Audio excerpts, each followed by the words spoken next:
We move to a related development now, where France has announced that its defence relations with Australia have fully recovered following a dispute over a submarine contract in 2021.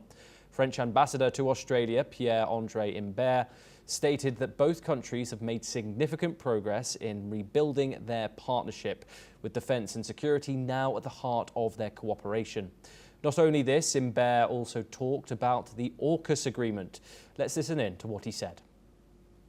So, since the election of the Prime Minister Albanese in 2022, and so there had been a restart of our relationship between President Macron and Prime Minister Albanese, and so we work hard to have a very ambitious bilateral roadmap, and we have a lot of cooperation, and the first pillar of our cooperation is defense and security. I would say it's more an issue for Australia for the moment, and of course we are always discussing with our friends of Australia, but for the moment they have chosen the AUKUS and the first pillar, and they are in the implementation of this. It's exchange that they ask. In a major step forward, European Commission President Ursula von der Leyen and Indonesian President Prabowo Subianto announced a political agreement on a long-awaited free trade deal. This milestone follows years of negotiations between the European Union and Indonesia, aimed at boosting trade and investment. The agreement, which is set to be finalised in September, promises to open new markets and create opportunities across industries like agriculture, automotive and services. Amid growing geopolitical tensions and US trade uncertainty under Donald Trump, von der Leyen and Prabowo emphasised the importance of closer partnerships. Let's listen in to what both of them had to say. So, there's a lot of untapped potential in our trade relationship, and therefore this agreement comes at the right time. Because the new agreement will open new markets, it will create more opportunities in key industries.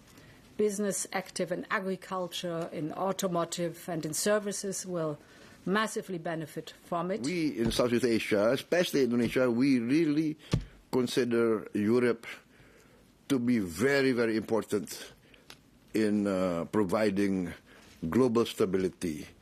Europe is still, in our opinion, a leader in many, many aspects of modern life.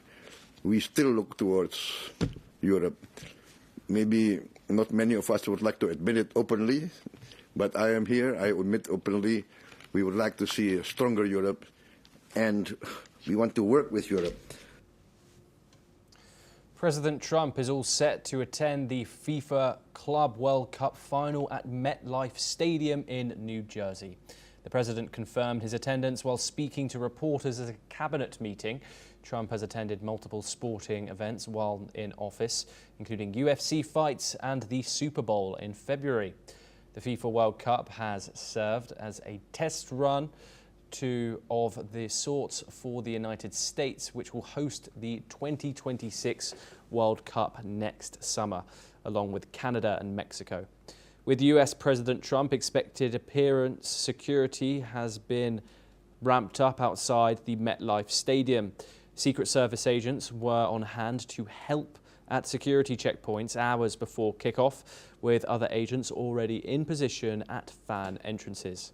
6 weeks removed from their first UEFA Champions League title, PSG have been the undisputable best team at the Club World Cup. Well, that's all we have time for.